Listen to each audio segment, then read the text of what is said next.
What's going on, everybody? It's Mr. Gustin in the physics classroom. Today we're talking about the tire lab, the friction lab. We call it the friction accident reconstruction lab. I tried calling it friction because I was trying to put accident and friction and reconstruction together. That's not what we call it. It's the friction accident reconstruction lab. Here's how it works.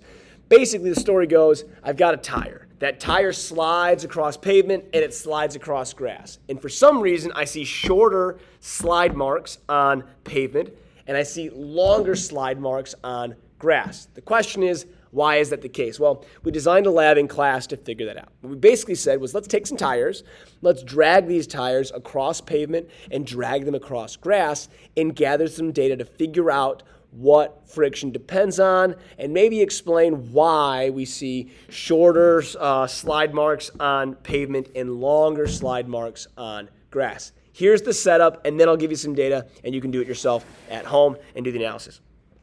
I've got a tire.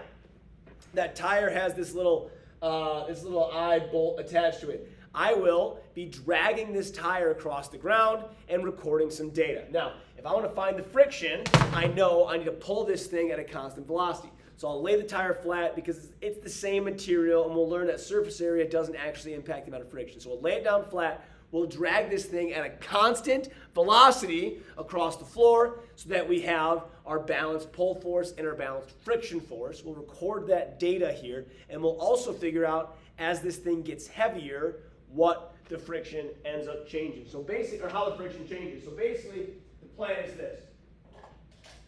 I take my tire, I take my digital spring scale, I turn it on, I hook it up, and I drag this thing at a constant velocity. I will record that force as the friction force, and then I will go ahead and add a mass inside the tire, and I will do it all over again, okay? I do it all over again, boom. Now, I go outside, I do this on the pavement in the parking lot, I do it on the grass around the pavement in the parking lot. I change a bunch of masses, I get a bunch of friction forces. I do it for pavement, I do it for grass. That's the lab, okay? So if you weren't here in class, that's how it goes. If you were here in class and got terrible data or didn't get any data, or it didn't work out well for you, or whatever happened, or you lost your packet, whatever it is, I've got data for you. Here it is, okay? This is some sample data you can use. Now, I added the same masses every time. The force of normal is what part of this is. We have normal force over here. We have force of friction on the pavement here. We have force of friction on the grass here. The first thing you can see is that for the same normal forces for pavement and grass produces less friction. I'm not sure exactly how much less, but it produces less friction. So make sure you can see this here. I want to make sure that you can see the decimal points. These are the decimal. Make sure we can see those points. All right? Your job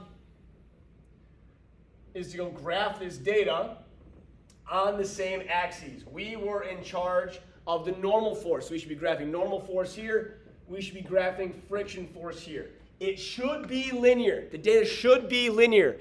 Go graph this, normal force, friction force, graph it, put it in your packet, and then go finish our friction and accident reconstruction lab. You got questions, email me, drop me a comment, or ask me in class. Till next time, see ya.